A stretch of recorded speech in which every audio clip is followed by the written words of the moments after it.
Okay, well today we're almost finished laying the permeable paving stones in this area, and we're lucky enough to have David Quinn with us from Angelus Paving Stone, and he's going to explain a little bit of the process and how and what the benefit of the permeable paving stones are. Thanks, Terry.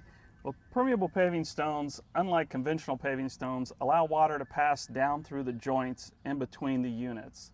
Unlike some other products where they're actually passing down through the units, we're using the joint space between units to allow water down into our base material. And that base is very different than a conventional paving stone.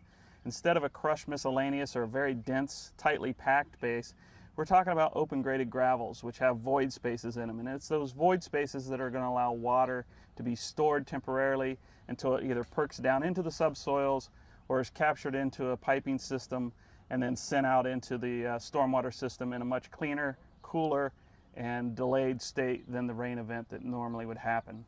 Wow, so how much room is there? I think we have about 8 or 10 inches of base.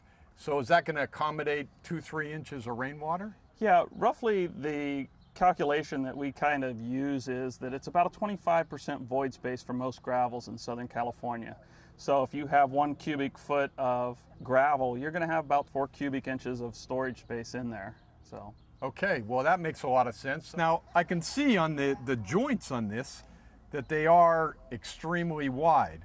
And the gravel we're going to put in here, tell us a little bit about that, the next step. Sure, the joint space on this particular unit is about a 1/2 inch joint space. You're going to fill that joint space with about 3/8 inch size open graded gravel, which means it's almost all similar sized crushed angular rock. And it'll fill that joint and allow water to pass directly down into that sub-base area or that base area where the water will then store and then perk into the subsoils or be piped out. Okay, and that gives a little more extra room for water to actually store all the way up to the top of the paving stone. Correct. If we had an extreme rain event, you would still be able to store a little bit of water even up to the surface.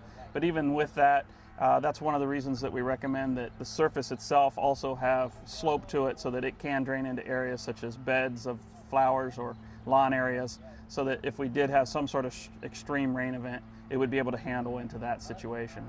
But it's very unlikely in Southern California. Right. Yeah, I know the engineer designed this surface so we're going to get 100% of the water is going to drain down into the water table instead of going into the streets and then into the storm drains. Correct. And pretty much all of Southern California, most of the storm events that we get, even up to the 100-year storm, can be handled by permeable paving stone events.